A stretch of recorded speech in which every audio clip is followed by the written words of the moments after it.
Well, welcome, Amy, to the Save by Mother Earth podcast. How are you today? I am great. Thanks so much for having me. It's a pleasure to be here. I have enjoyed listening to your podcast. Oh, wonderful. Wonderful. Now, you're up in Alaska. Is that right? I am in Palmer, Alaska, which is about 45 minutes outside of Anchorage. So the southeast area, but still on the road system, which a lot of Alaska is not. So that's saying Yeah. something. I've But been, yeah, I want to get up there. I have to get my passport so I can go through Canada versus taking the ferry, but I want to get up to Alaska and see all the wildlife up there. it is a fantastic, beautiful place. And of course, we are walking into the summer season at the time of this recording. It is May, and that matters when you're talking about Alaska because the snow is gone. So So, it's a big deal. are there some places that obviously keep the snow year round? Um, yes, but very, very far north. Okay. For the most part, the snow does go away, at least for a couple of months. I would Yeah. say pretty much anywhere you're gonna go. But here in the Anchorage area, pretty reliably, the mountains are snow-free, or at least the ones that anyone's interested in climbing as a regular person. Right. Of course, Denali is our largest mountain in the North America, and it is not snow free because it is Right. humongous. So caveats all around. Caveats all around. Exactly. That's like, how it is everywhere, right? Are you seeing this is a little off topic, but not off topic at all? But are you seeing a change in how much snow you're getting? So I have not lived here long enough to reliably have perspective on that, especially since Alaskans really value having been here for a long time. So I always want to caveat, like, I've been here since 2016. I am not a long-term Alaskan. I feel like that's a long time, but I come from a lifestyle tradition of moving around a lot. So for me, that's basically your entire life. But for most people, that's not enough Alaska street cred to really be able to say one way or the other.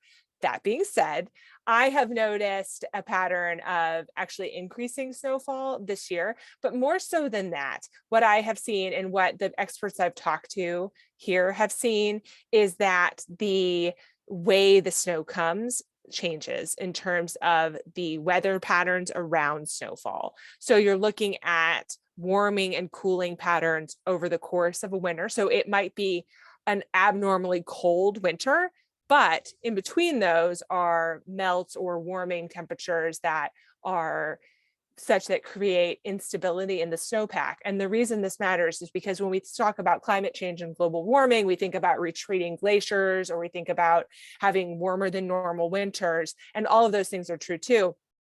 But when it comes to snowpack, a signal of a climate change situation is a higher risk of avalanche or a higher risk of landslide.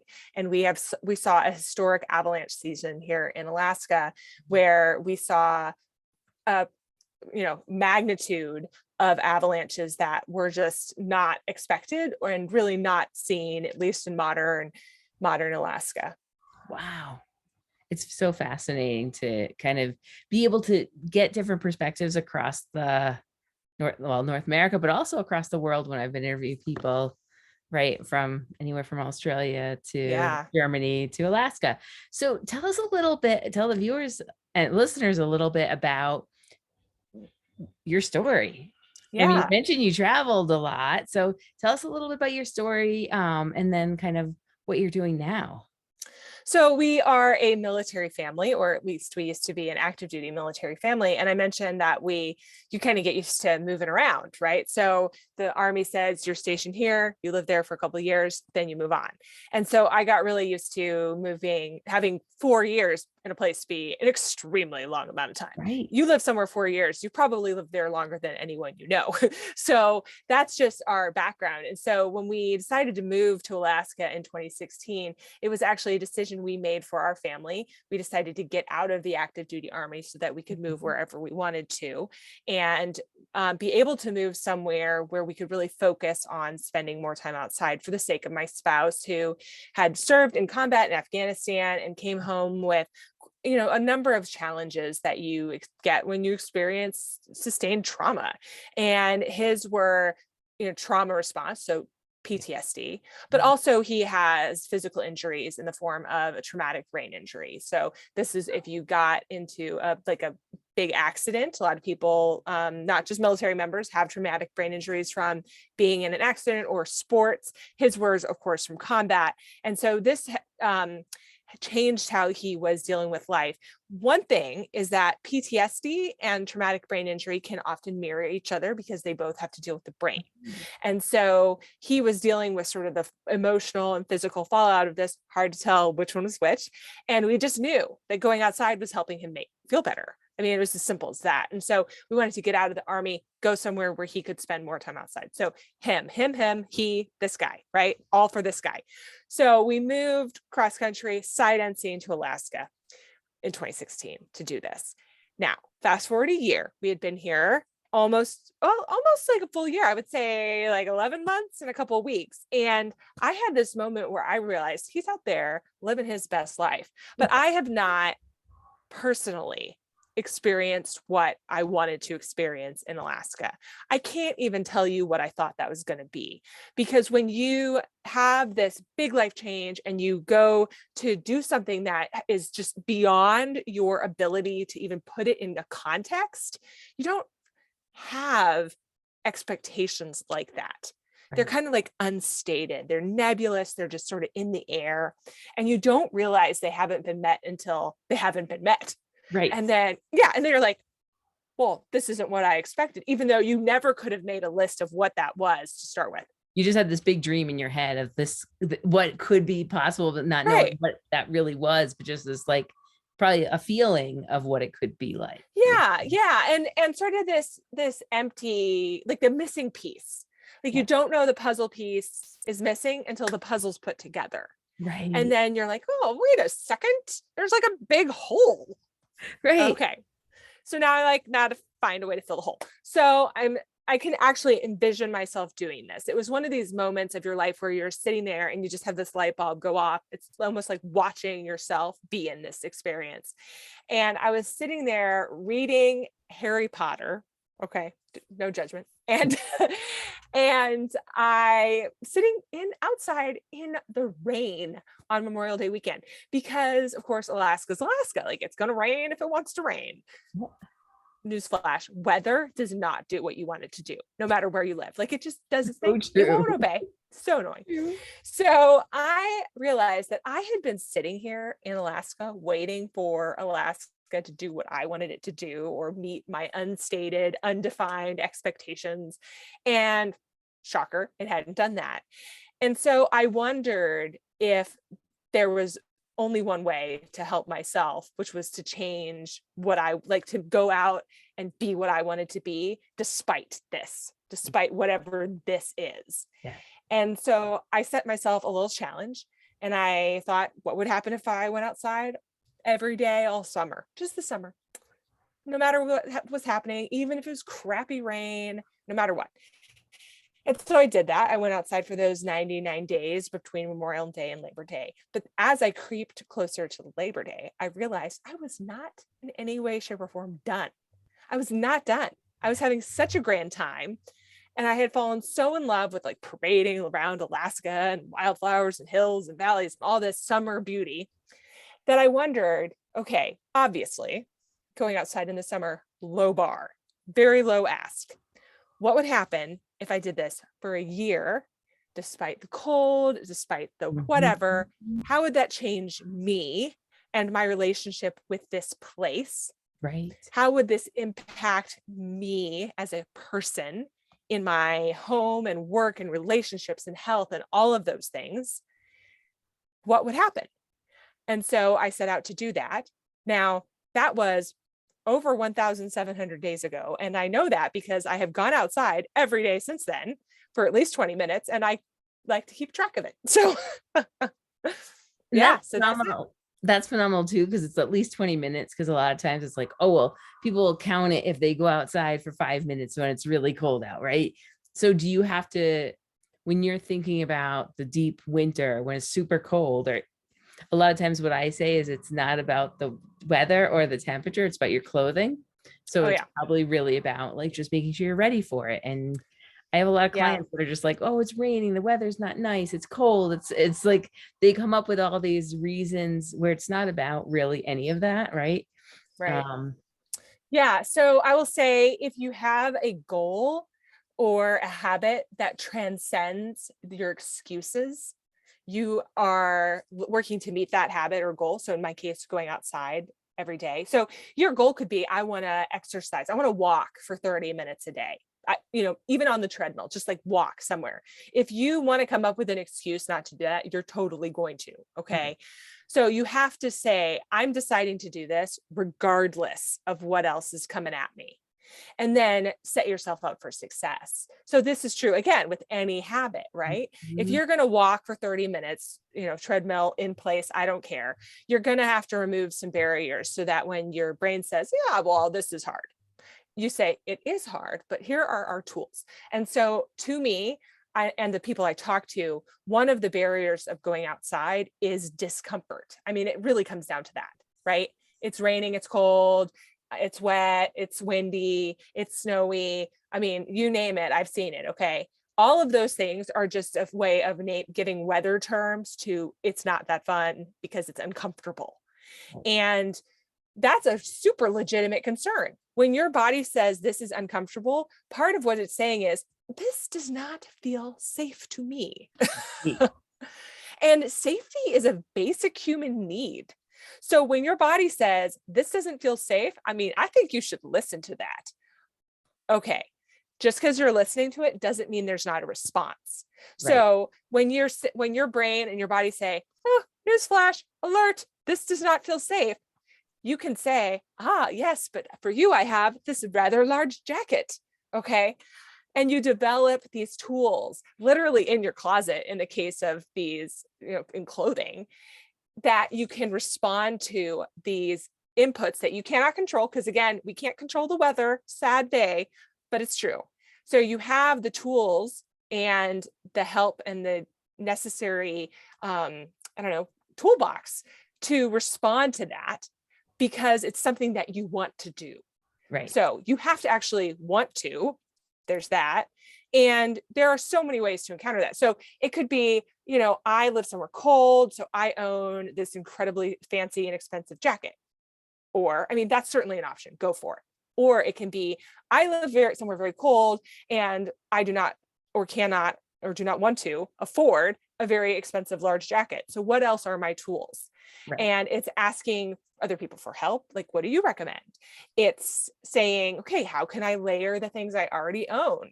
I have like this vision of my mind of Joey and Friends. Can I be wearing any more clothes? But Yeah.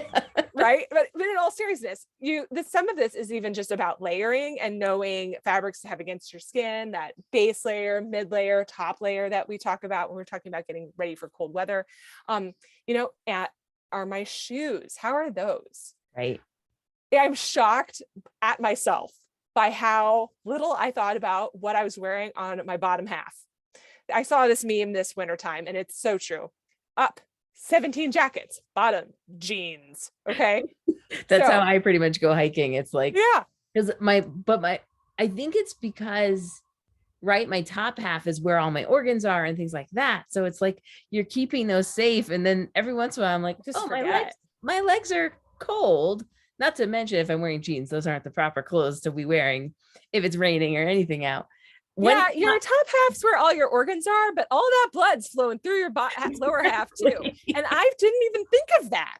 right, I warm up faster down below because when I'm moving, it's Mhm. like my legs don't typically get cold, but I have started I always bring an extra set of like leggings that I could put under my pants, Mhm. or I'll Yeah. start with both and take one off. The shirts are so much easier to like, you know, but one caveat for the listeners, if you live in a zone where there's hurricanes, tornadoes, things like that, obviously that's not what we're talking about. You don't want to be outside in 100-mile-per-hour winds or anything like that. That's dangerous with trees that could be falling depending on where you live and things like that. Take that into consideration. But Yeah. most of the time, there's not those kind of things coming through your area. Right. Okay, so there will be one-off natural disaster situations. Sure. No doubt. And I don't want to like discredit anybody from saying that. However, comma, a tornado is unlikely to last the whole day. And if it does, you call me, because that's like crazy. Two, a hurricane is unlikely. Like if you want to like go beyond that, you can.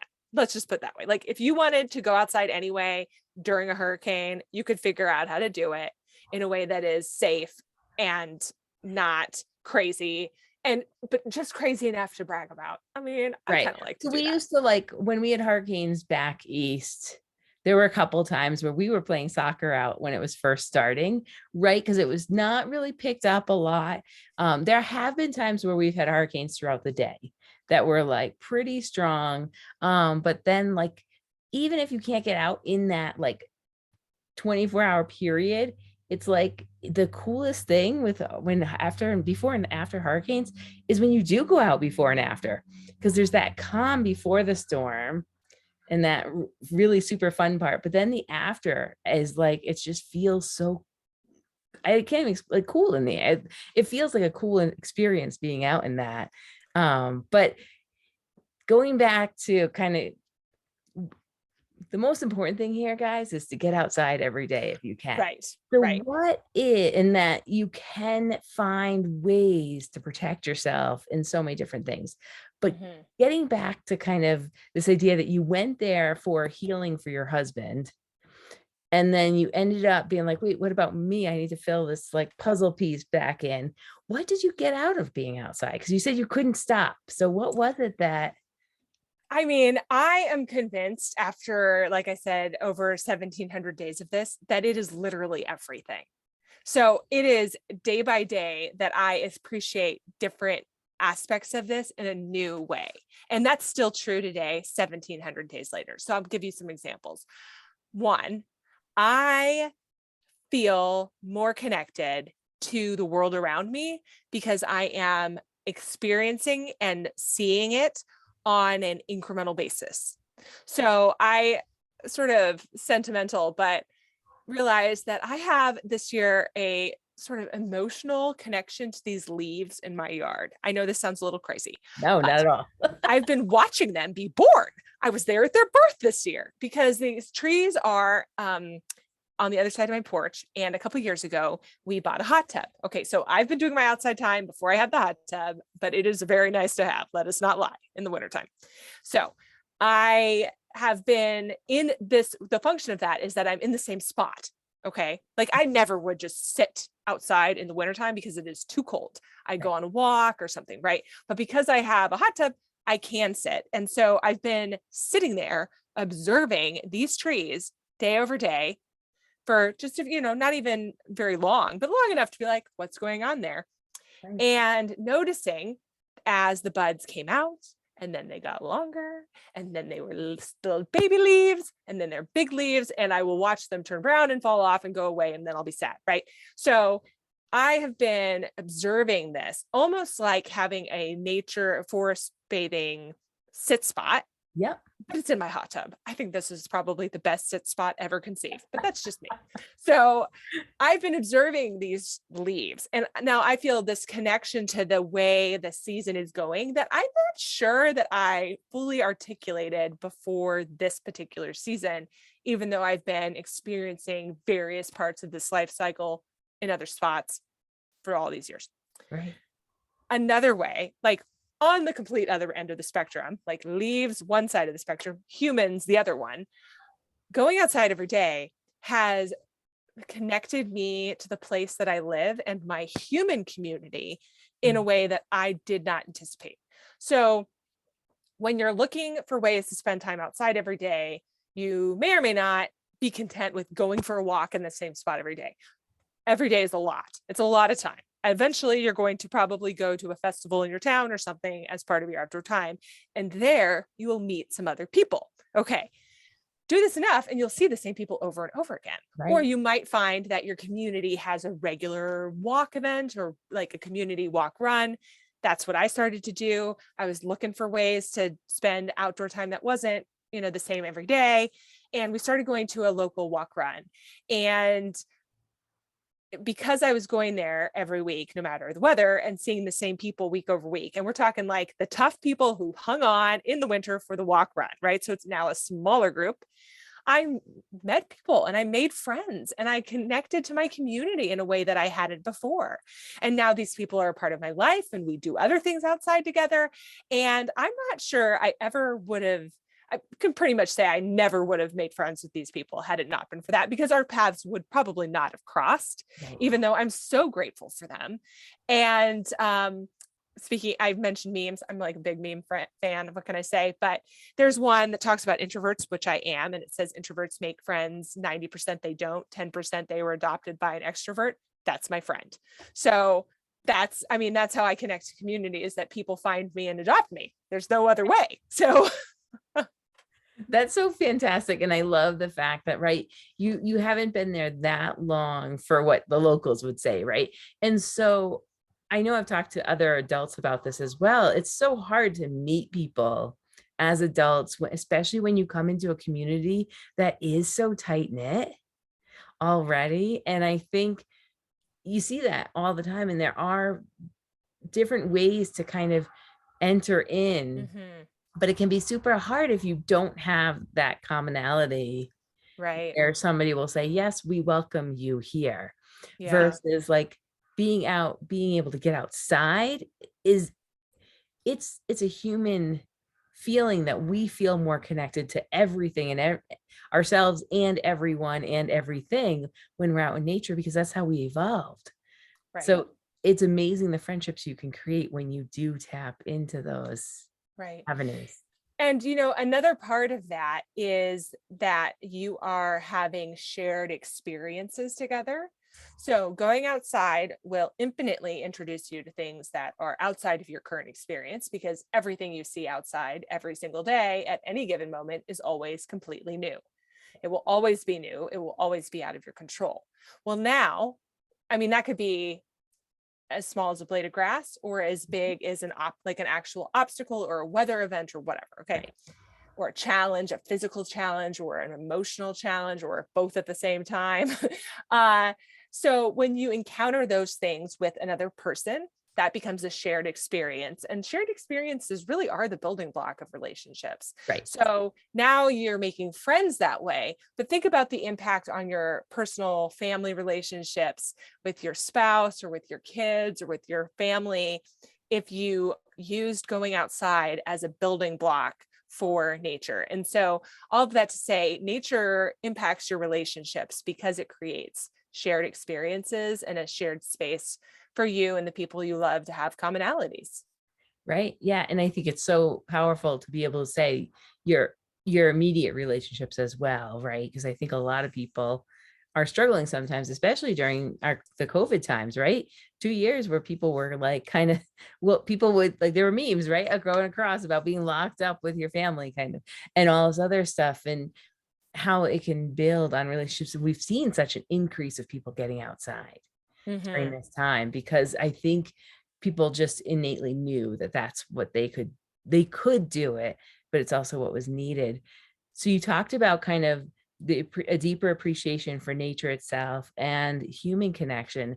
Did you find over over how many times, it was like That's like, crazy amount of like days, right? yeah, 1700 over 4 years. Over 4 years. So that is phenomenal. Number one, congratulations on that. But because that takes deep commitment. But also, do you find that you have a greater sense of self-connection through it?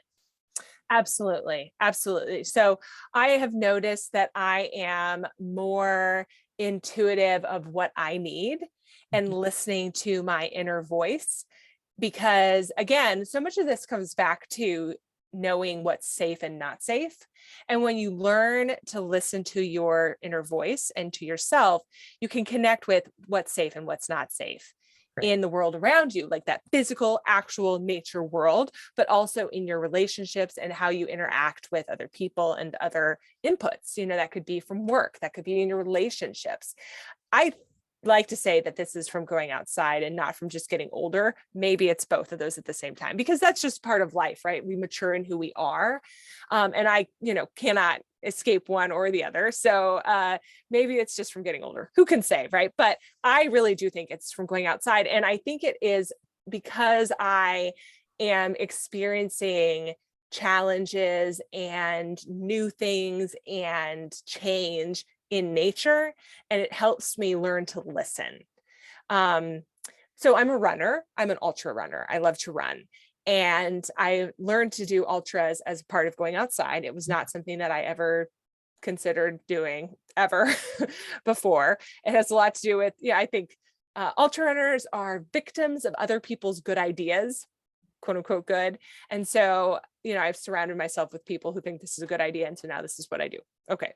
For better or for worse, here we are. Right. You need a lot of support around that. I used to run, I did a couple of marathons and thought about ultra running, but my kidney doctor was like, well, we don't really want you running that much because it jostles the kidneys and things like that. And for my kidney disease, it could be detrimental. So, but I had thought about doing ultra running, and it takes a lot of support by the people around you to be able to compete.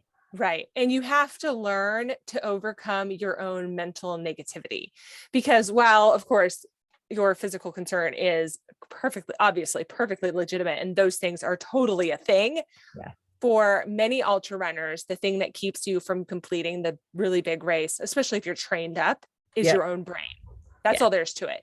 This is not about, can you physically do it? Right. Again, especially if you're trained and you're good to go. It's about your brain saying, shut this party down.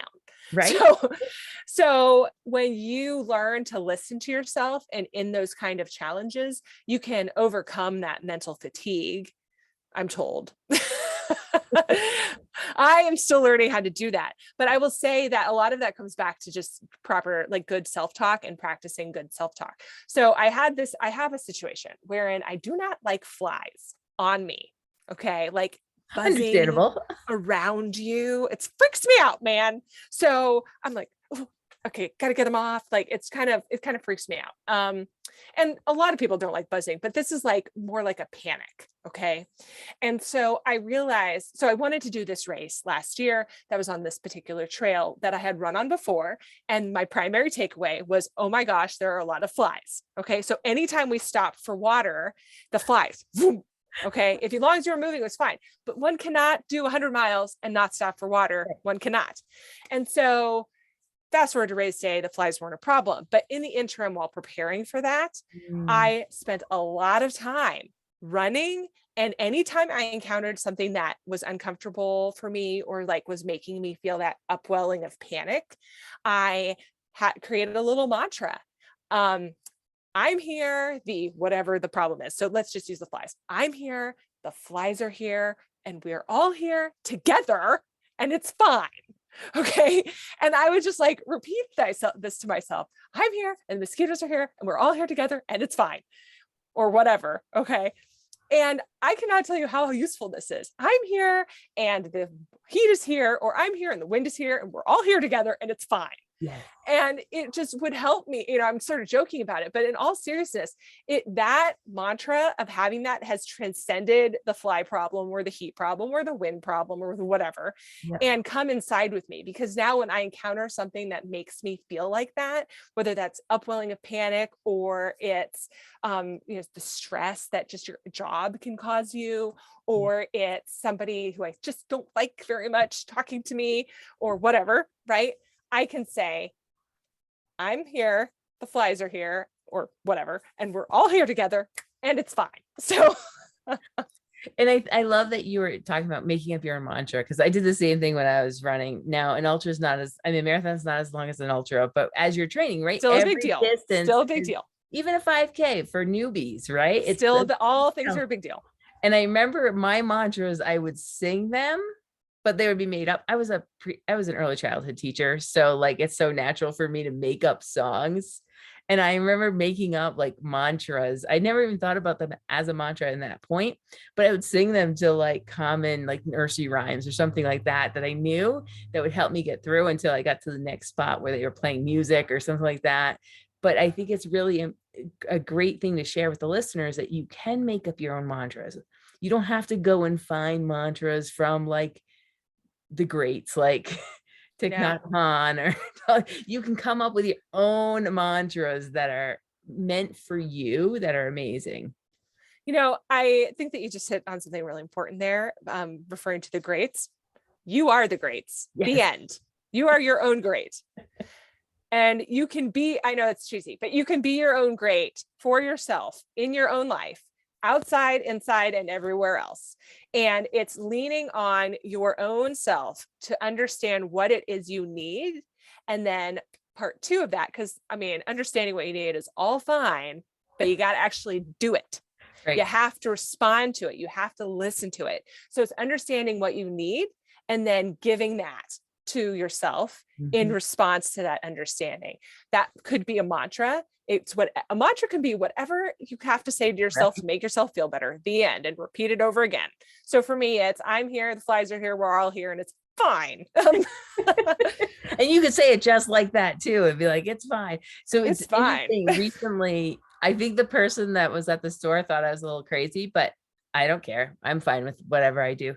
But It's I fine. actually bought myself a ring and married myself and created a vow to myself that I would make sure I lived up to my authenticity and my Mhm. trueness, and that I respected myself as much as I would want somebody to respect me.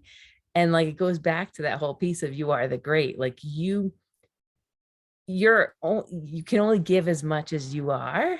Mhm. And so Mhm. to be able to give your whole to yourself, your all to yourself is the most important thing in terms of being able to then give to others. And Yeah. Yeah. So we talk about self-care in our culture as being like a spa day or some sort of like actionable one stop check self-care, we're good. But it is what you said, which is understanding what you need, giving that to yourself, and then going from there so that you can give to other people. It is an inherently selfish task in that it is for you, but it is also inherently selfless because until you take care of you and give yourself what you need, you cannot do that for somebody else. And just circling back to nature and going outside, that's one of the ways I do that, right? So I am often outside with my family, but I am not outside for my family. I'm outside for me. yes, That's it. When you're talking about marrying yourself, there's this great Lizzo song called I'm My Own Soulmate. You have to listen to it. But that's basically the point of the song, is that she's her own soulmate. And I dig that because, if you can't be your own soulmate first, whether that's by going outside and getting what you need, I mean, take your family, take your friends, but do it for you. right, Or by, just being there for yourself and realizing that has to start there, then that's enough. right. That's phenomenal. So speaking of that, so that kind of goes along the lines of like, what tips do you have for the listeners? Like 2 or 3 tips that you Absolutely. you would want to share with them. Yeah. So one, outdoor habit, completely worth it. Do it. Okay. Don't wait till tomorrow. Don't wait till Monday, whatever Monday is. Don't, or next month, next day, whatever. Don't wait. Do it today, because the only way to start a habit is to start doing it. Okay. Next, if you want to make this a habit, pick something you will actually do.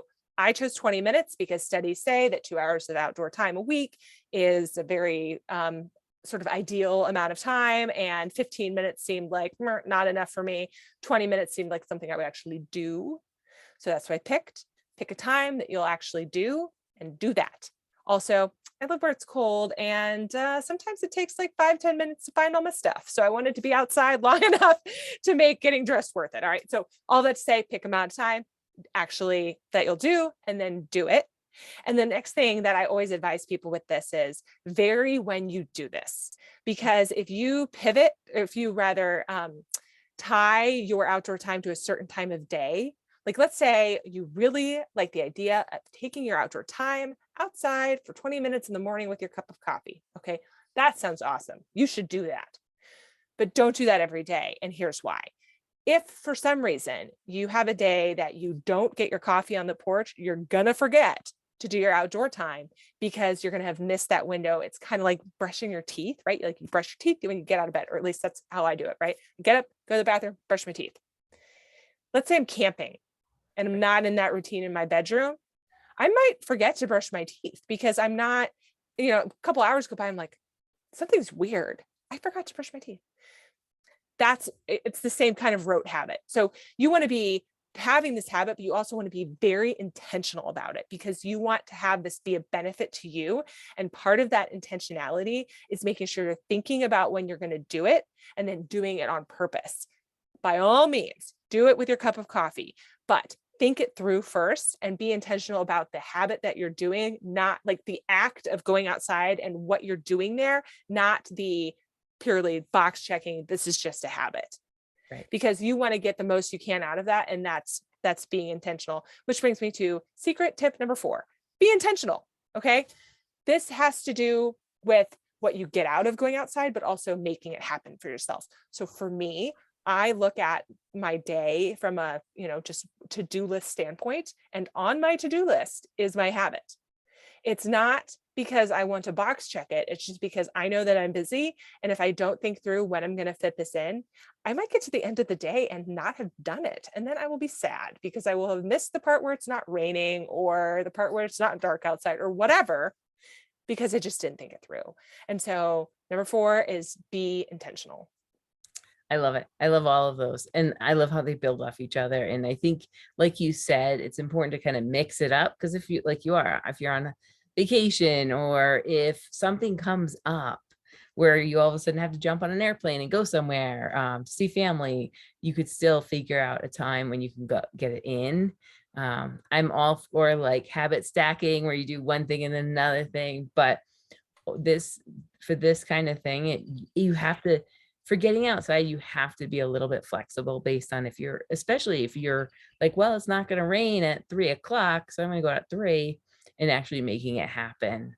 In between, I was recording podcasts today. So yours is the second podcast. So in between, I made sure I got outside and walked around the Dude Ranch that I'm on. I'm on a llama Dude Ranch right now. And yesterday I was in Yellowstone exploring a little bit. That's so amazing. Again, it happens when it happens, right? And if you're the type of person that likes to get up and get outside right away, do that. But know that like some days you can get out, like try at other times, especially like Saturdays and Sundays or whatever it is. Like if you go at your lunch break or whatever, switch it up for the weekends. And yeah, and there's no one saying you can have to only do 20 minutes. no, If it's nice outside, live big, go outside twice. I mean, fancy that, right? Fancy that. No, I 100%, I joke about that, but 100% yesterday, I decided just to sit on my front stoop because it was a nice evening. So I took my little can of flavored seltzer water because that's just who I am, outside to my front porch. Okay. But as I was doing that, I thought, I've already done my time outside today. What am I doing? It's like, Amy, you can go outside again. You don't just have to like go outside because you're checking a box. Yeah. It's easy to fall into that. It really is. I mean, 1700 days, I can testify that happens, but it's that intentionality check, that spirit check, where you're saying you grow. It's a habit within a habit where you're saying, am I doing this for the right reason? And the right reason, quote unquote, is defined by you. There's like no law about this. Like you get to decide what is the right reason today. And it can be a different reason tomorrow. That's fine. Yeah. And if you're feeling like that whole, oh, it's 20 minutes, I'm up, asking yourself and checking in, would I want to do more? Right. Right. Because exactly. why, if the weather's nice and it's beautiful out, stay out longer. Or even, I mean, my favorite time to go to the beach, I'm a little strange like this, I think, but my favorite time to go to the beach when I'm back home in Rhode Island is in the fall and winter. It's such a beautiful time. And because it's the beach, there's not really any snow there. So you can't use that as an excuse of like, I don't have to put snow pants on or any of that kind of stuff. You can just go walk the beach bundled up and it's quiet and peaceful and so serene. And I'm not usually a beach person, but when I get to bundle up, I don't have to put as much sunscreen on. It's pretty fantastic. We, of course, the parts of Alaska have beach. I would not recommend swimming. No, I don't go swimming in the winter. People do, but not my thing. And you're right. There's nothing like icy kelp on the beach. I mean, no one else is there. It's just you.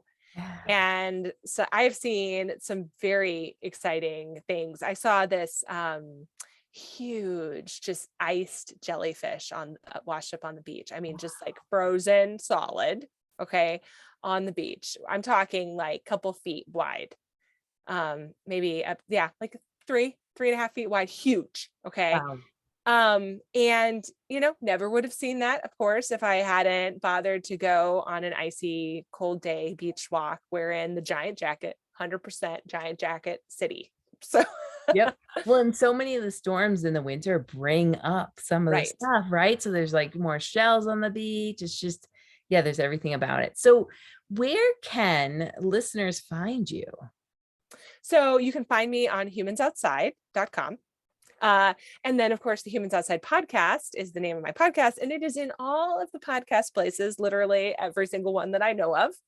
Yeah, there might be more creative, but I think it's all in all of them. Humans Outside on Facebook and Instagram. And one thing I've been doing since I started doing this is posting a picture every day of my outdoor time, Mm, as mostly as a way to stay accountable to myself. right. Because if I know that I'm going to take a picture of something, I might actually go do something that's a little more interesting than just sitting looking at my feet. Okay. So it sort of spurs me to be more interesting for me. And then I put it on Instagram. It's just how I log it. So you can do your own outdoor time and hashtag it Humans Outside 365. And if you do that, I will see it and, like it and interact or whatever. And you're welcome to hit me up at Humans Outside on Facebook and Instagram as well. And then finally, if this is something that you want to do, but you're just like one of these people who has a hard time making themselves do something, that's very normal. No judgment-free zone. Lots and lots of people feel that way. So many. I have created on humansoutside.com a couple of challenge kits for the Humans Outside 365 challenge so that you can sign up and then get help for a year. So it comes with a guide and a tracker so that you can like color in for 365 days and a finisher decal or a medal or one of these neck gaiters / buff might be how you know it. Really cozy fuzzy. And yeah, it's just whatever you need. So if that's what you need, awesome, it's there. If that's not what you need, don't sign up and just participate. So whatever you need. Fantastic. Thank you so much. Thank you for being on the Save My Mother Earth podcast. It's great to have you, Amy. Well, thank you so much for having me. This has been such a fun conversation. Thank you.